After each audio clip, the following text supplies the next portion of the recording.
Então seja muito bem-vindo a mais esse vídeo. Essa é a segunda lição do curso Dinheiro e Casamento, tá certo? E hoje eu vou falar para vocês como você coloca as bases para poder sustentar tudo aquilo que vai vir depois, né? Então sem essas bases que nós vamos conversar hoje, você pode aprender, enfim, várias técnicas, várias dicas, aplicar, mas você colocando em cima de uma base fraca, facilmente essa base rompe e aí você fica até sem o seu companheiro para poder aplicar aquilo que você aprendeu. Então hoje, sim, para mim são coisas básicas. Quando eu falo básicas, e bases são as coisas mais importantes, porque quando você constrói uma casa, você precisa fazer uma base boa para sustentar tudo que vem depois. Mas essas bases são internas, tá certo? Essas bases são escondidas, né? Então a base de uma casa é escondida, mas é ela que está sustentando todo o resto, tá? Então vamos começar o vídeo, porque temos muito assunto para conversar e muitas bases para colocar, certo? Mas então o primeiro ponto, quem criou o casamento? Então, obviamente, né? Deus criou o casamento que não existia, certo? Não existia o casamento. Então, pensa, Deus está criando todas as coisas, começando do zero, e ele pensa, eu preciso criar algo para que possa se multiplicar. Aí ele pensa, vou criar o casamento. Então, vou criar o homem, vou criar a mulher, e os dois vão casar, se unir. E isso foi a primeira instituição que Deus criou. Não existia e Deus criou do nada. Por quê? Porque só Ele pode criar algo, né? Tá certo? Então essa é a primeira afirmação. A segunda é por que Deus criou o casamento. Então Deus criou o casamento porque nós somos debilitados, ou seja, eu sou debilitado, então preciso de uma outra pessoa que também é debilitada para me completar, para completar a minha deficiência. Então o grande problema é que às vezes a gente acha como pessoa, nós achamos que nós somos autossuficientes e não precisamos do outro. Enquanto a gente tiver essa consciência que eu sou autossuficiente, que eu consigo fazer tudo sozinho, não preciso de uma mulher para me completar, nós vamos continuar tendo muitos problemas dentro do casamento por causa desse tipo de base, desse tipo de pensamento, esse tipo de atitude, certo? E sabendo disso, sabendo que Deus criou por causa disso, para que Deus criou o casamento? Então, primeiro, Deus criou o casamento, por que Ele criou? Porque nós somos deficientes, né? Nós temos deficiências. E Ele criou para quê? Exatamente para isso, para um completar o outro. Um completar a deficiência do outro. Então, se você tem isso na sua mente, que nós precisamos um do outro, eu preciso da minha esposa e minha esposa precisa de mim, nós iremos agir conforme o que nós pensamos. Ou seja, eu dependo dela, eu vou ser humilde o suficiente, quando eu estiver naquele momento, na minha deficiência, eu vou dar oportunidade para ela agir naquele momento. E vice-versa, se ela estiver no momento dela de deficiência, ela sabe que aquele caso, aquele assunto, né, ela não tem habilidade para fazer, ela vai contar comigo. Ou seja, os dois vão ser interdependentes um do outro e não independentes um do outro. A independência sempre na história causou divisão, sempre. Satanás quis ser independente de Deus, aconteceu o que aconteceu. O homem, quando quer ser independente um do outro, há guerra entre eles. E a divisão depois guerra. Então, no casamento, quando o casal age independente um do outro, há separação e depois a guerra, não é? Então, ou vice-versa, né? A guerra, né? Porque tem visões diferentes, eu não dependo de você, enfim. E aí há separação. Então, assim, sempre que há esse tipo de pensamento e, consequentemente, tipo de atitude, sempre há essa divisão, certo? Então, pensa nessas três pontos. Deus criou o casamento. Então, tudo que Deus criou é bom. Ele criou por quê? Porque cada um de nós temos a nossa deficiência, a nossa necessidade. Ele sabendo disso, porque Ele criou propositalmente para que nós possamos ser interdependentes um do outro, Ele criou o casamento para nos completarmos. Quando nós temos essa consciência, nós somos humildes um com o outro nós não achamos que nós somos melhor que o outro. Nós temos, cada um, a mulher tem um papel especial, fundamental. O homem tem um papel especial e fundamental dentro do casamento. Se nós temos essa mentalidade, fica fácil de agir com humildade. E a outra coisa é que, quando a gente tem essa... E aí a gente fica com liberdade, ou seja, a gente fica livre. Por quê? Porque quem nos conhece, de fato, quem nós somos, os nossos defeitos, é o nosso cônjuge. Nós conseguimos disfarçar, assim, para as pessoas, quem nós somos, né? Disfarçar melhor. Mas dentro de casa, nós não conseguimos disfarçar. Então, quando nós temos essa mentalidade, nós conseguimos ser nós mesmos e nós conseguimos criar empatia um com o outro. Eu sei que minha esposa tem esses defeitos. Eu conheço muito bem. E é porque ela tem esses defeitos, eu preciso agir, né? Tem esses defeitos ou essas dificuldades. E a mesma forma comigo, eu tenho meus defeitos, minhas dificuldades, no sentido de deficiência, não tenho habilidade para essas coisas, então ela tem empatia comigo e vai me ajudando, e eu vou me deixando ser ajudado, esse é o maior problema, tá? Então, se deixar ser ajudado. Então, esse é o primeiro ponto, tá? O segundo ponto é tornando-se um, é um processo de se tornar um. Esse processo é um processo doloroso. Se você é casado ou você é noivo, você precisa ficar consciente disso. Se você é casado há algum tempo, você sabe que é um processo doloroso, esse processo de fundição, de união. Tá? É um processo que é difícil, mas se você suporta e tem essas atitudes humildes de depender um do outro, interdependente um do outro, consciência que você é deficiente, precisa do outro, fica mais fácil, menos doloroso. Quando você não deixa essa fusão acontecer, é muito dolorido. Por quê? Porque lá na frente você não vai colher bons frutos. Mas se você deixar isso acontecer livremente e até cooperar para que isso aconteça, que é o nosso papel, cooperar para que isso aconteça, você vai colher bons frutos, tá? Então esse processo, essa união, esse tornar-se um, ele é um processo doloroso? Vai colher bons frutos? Vai. E esse processo está incluso em todas as áreas das nossas vidas, inclusive financeira. Todas as áreas das nossas vidas, inclusive financeira, tá certo? Então, a parte de finanças, normalmente a gente parece que deixa fora da unidade. Não, a parte de finanças é eu que tomo conta da minha, porque eu trabalho, eu ganho meu dinheiro, você trabalha, você ganha o seu dinheiro, e no final do mês a gente pega assim e divide as contas. Ó, tal conta, você paga essa conta, e tal conta, você paga essa conta. Então, isso não está certo, tá? Uma casa dividida não subsiste. Então, no seu casamento, esse processo de tornar um está incluso as finanças, ok? Outra coisa muito importante é que no processo de se tornar um, não quer dizer que você vai perder a sua personalidade. Lembra que no primeiro ponto eu falei que cada um tem uma função especial. Então, eu tenho uma função, habilidades, né? Minha esposa tem função e habilidades. Então, temos personalidades diferentes, tá? Ímpar, que não pode ser descartado. Ou seja, eu não posso absorver toda a personalidade dela para a gente ter uma unidade. E nem vice-versa. Nós temos personalidades diferentes, tá? E que temos que aprender a caminhar juntos, unidos, cooperando com o mesmo alvo, habilidades diferentes com o mesmo propósito. Então não é eu me autoanular para ser um com a minha esposa, tá certo? Nem vice-versa.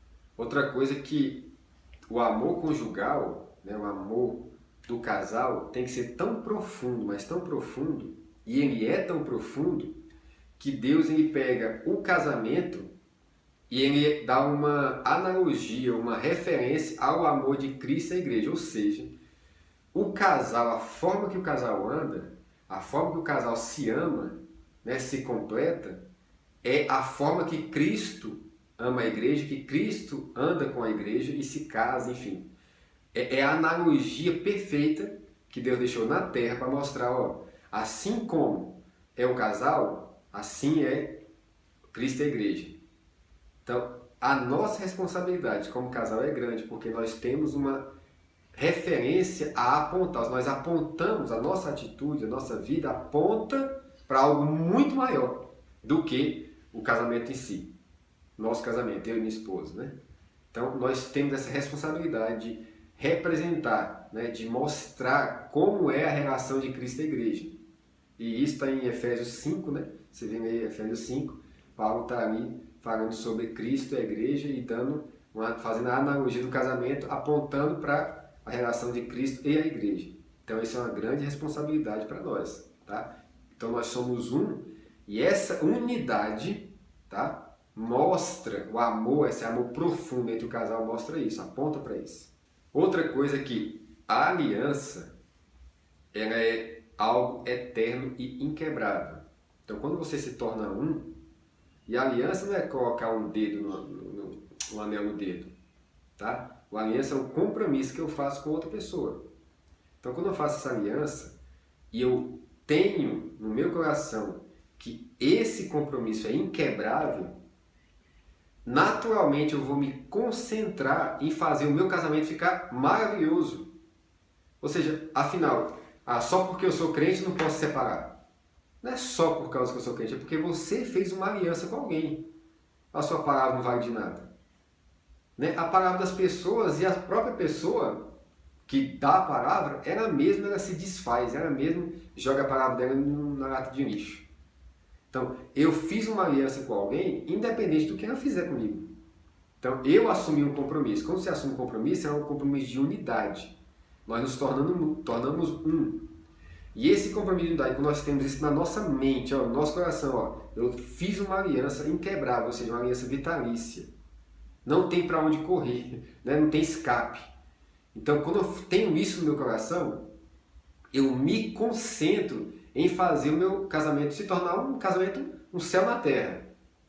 Só que tem muitas pessoas que não têm a parte religiosidade, diz, não posso separar porque eu sou crente. Mas também não faz nada.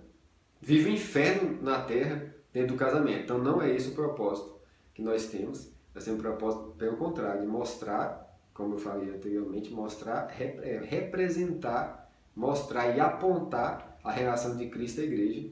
Então quando você tem realmente isso no coração, você pensa, eu não vou separar. Não vou. Então eu tenho que fazer isso dar certo. Tem que fazer isso ser muito bom.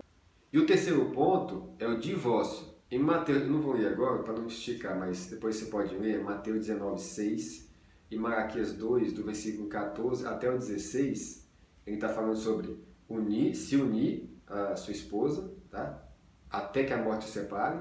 E Malaquias diz que ele odeia o divórcio, ou seja, você foi infiel, ele está dando uma exortação, você foi infiel à sua esposa e eu odeio o divórcio. Então Deus está falando, eu odeio o divórcio, eu odeio a quebra da aliança, eu odeio a separação. Então isso Deus está falando claramente para nós. Então aos casados, Paulo diz que não se separem. Então esse é um outro estágio que você precisa colocar no seu casamento. Divórcio, jamais. Deus odeia o divórcio, ele abomina e ele dá severas consequências para quem acha que isso está certo, acha que pode ser feito. Mas, eu não sei o seu caso, mas vamos dizer que você já seja separado ou separada, tá? Eu estou falando aos que já são separados, tá? Não estou falando aqueles que estão querendo se separar. Aqueles que já são separados, estão condenados por isso, sabem que isso é errado, você precisa de duas coisas. A primeira coisa que você precisa é o perdão de Deus. E para ter o perdão de Deus, você precisa concordar. Todo perdão precisa ser pedir perdão para receber perdão. Mas antes você precisa concordar que você errou. Concordar com Deus que o que você fez é errado. E quando você concorda com Deus que o que você fez é errado, você se arrepende daquilo. Ao se arrepender, você pede perdão para Deus. Você pode ter certeza, Deus perdoa. Deus perdoa a todos que pedem perdão, a todos, com o coração sincero. E a segunda coisa é você mesmo se perdoar. Você precisa se perdoar do seu erro. Afinal, você errou, você admitiu que errou, você pediu perdão para Deus, mas às vezes você não se perdoa. Então você precisa se perdoar, por quê? Porque Deus já te perdoou. Aquele que poderia te condenar não te condena. Ele te perdoa porque você pediu perdão. Então, se perdoe e siga a sua vida com Deus. Siga a sua vida. Se você é uma pessoa solteira, eu digo para você, não se case.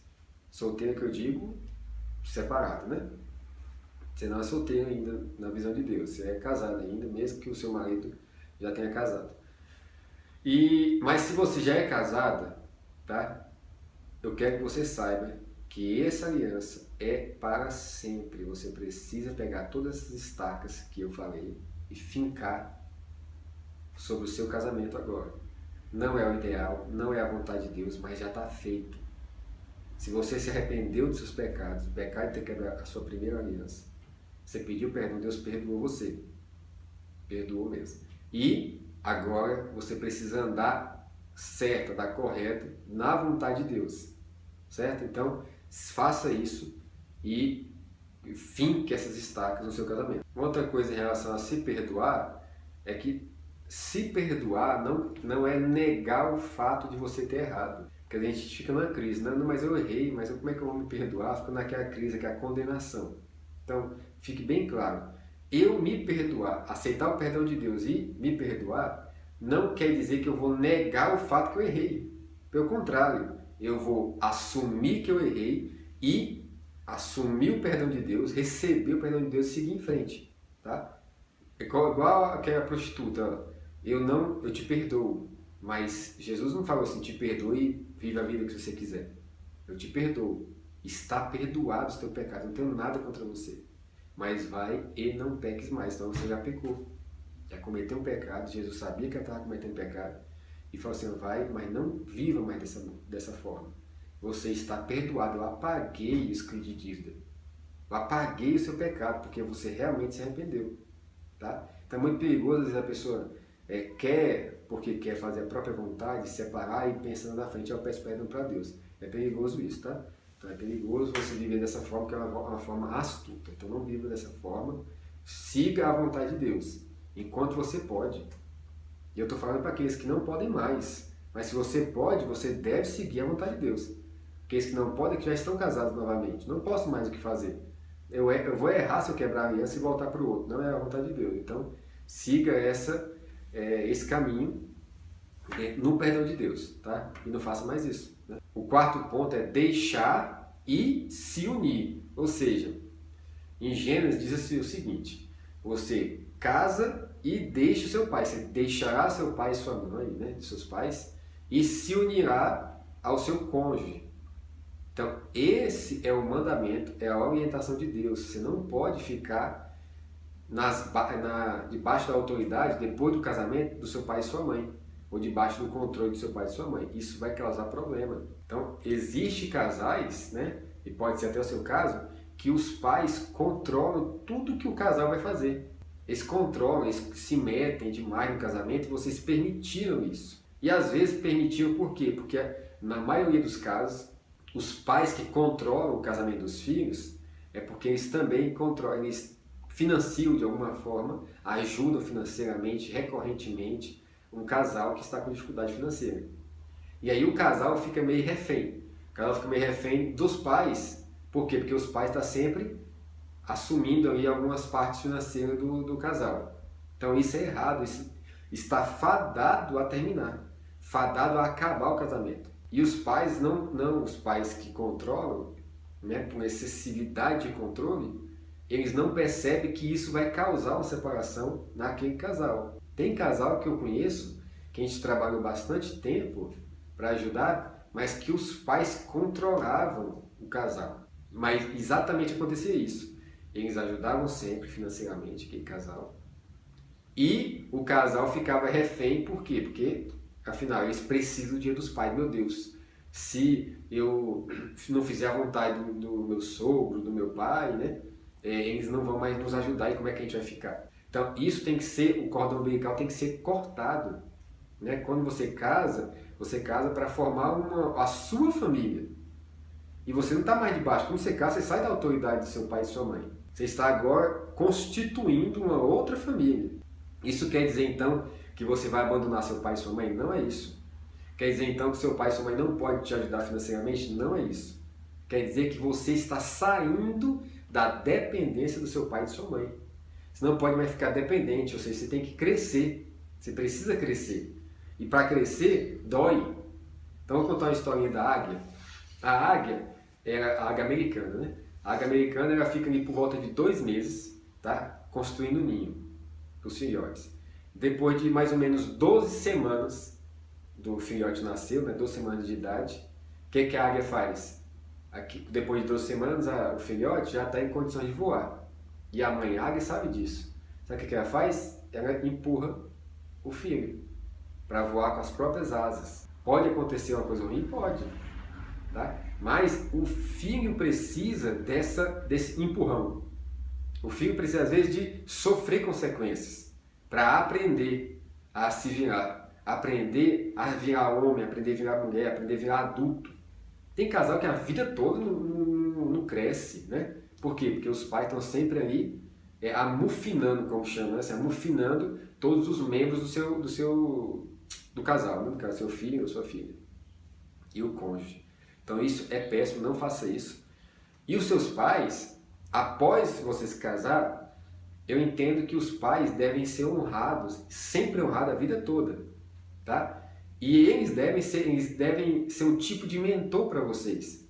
Então, é uma pessoa mais velha, já passou por muitas coisas na vida, e você sabe que ele sabe mais que vocês. Já passou por vários momentos na vida.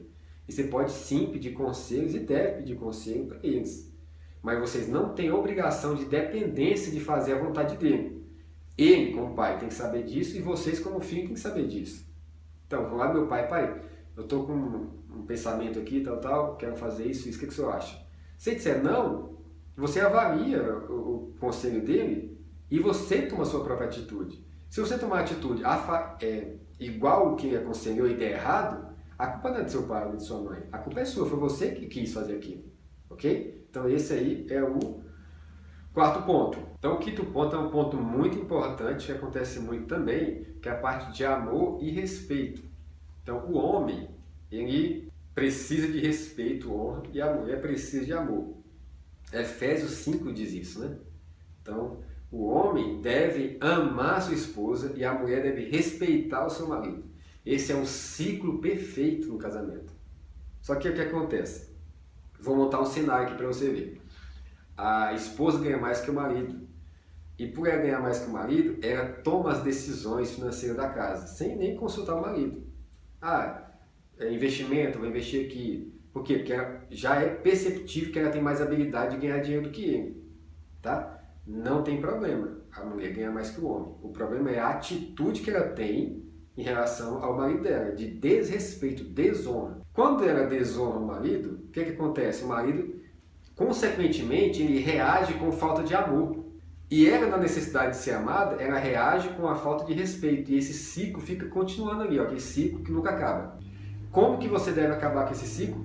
Quebrando o ciclo. Ou seja humilde e faça o contrário. Se você está me ouvindo agora, você é um homem ou mulher, não importa, você quebra esse ciclo como? Fazendo o contrário. Vamos dizer que você seja a mulher que está me ouvindo agora, né? E o seu marido, ele te trata com falta de amor, o honre. Honre, respeite o seu marido. Aí, vamos dizer que ele reage ainda com falta de amor, porque ele está desconfiado da sua atitude, que normalmente você reage com falta de respeito, né? Respeite o seu marido. Então, respeite o seu marido, e aí ele desconfia, né? Aí vamos dizer que ele continue te tratando com falta de amor, e você trata ele com respeito.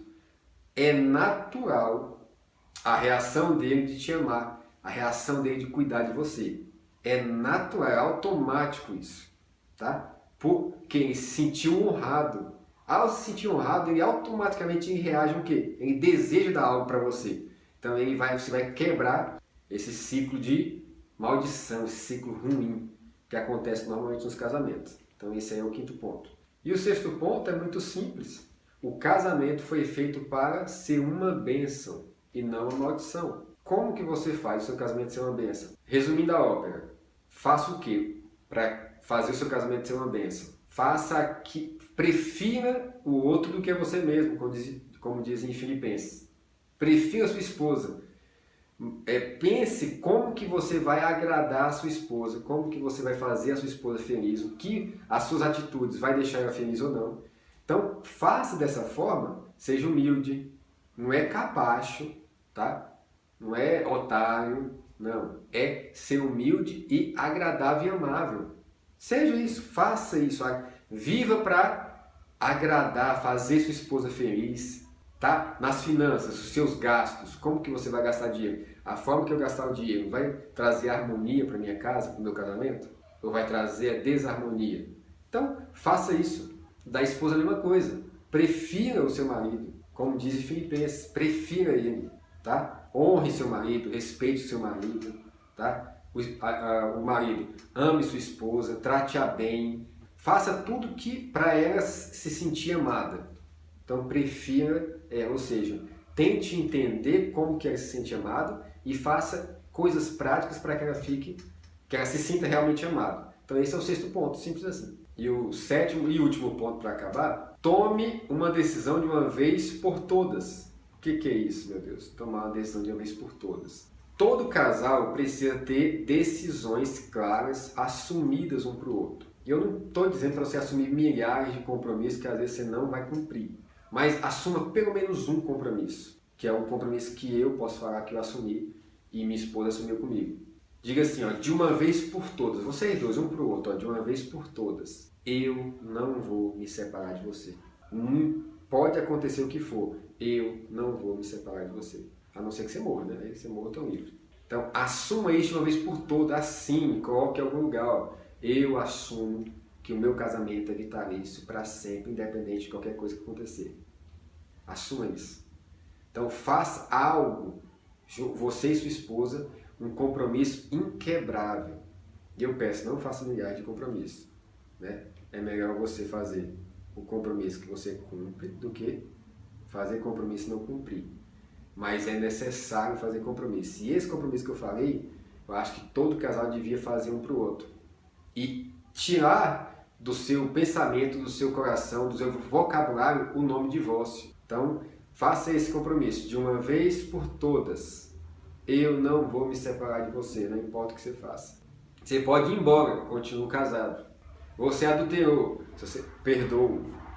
É difícil? É difícil. Mas você precisa assumir de uma vez por todas um compromisso com a sua esposa, com o seu cônjuge, tá? Faça isso, chame sua esposa, chame seu cônjuge, né? Sente com ele, medite, fale assim, eu queria fazer um compromisso, queria conversar com você sobre isso.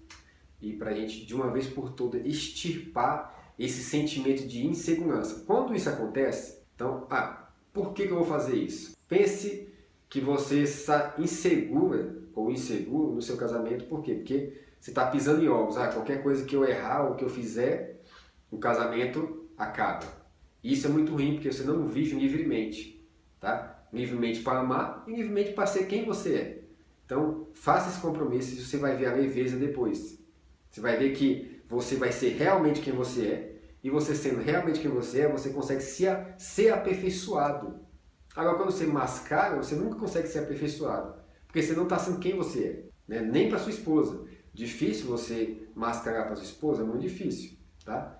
Mas fica com aquele peso, né? E quando você tira esse peso das suas costas, as coisas ficam mais leves, você consegue viver bem seu casamento sem nenhum problema, você é quem você é, tá? E tudo em paz. E seus filhos vão se sentir segurança no casamento de vocês, isso traz muita segurança para dentro da sua casa. Então faça esse compromisso, tá? E se você quiser fazer outros compromissos, faça, mas pense bem antes de fazer para cumprir esse compromisso, tá certo? Então é isso. Isso tudo, né? Tá bom? E Deus abençoe. Se você gostou, dá um like, dá um gostei aí.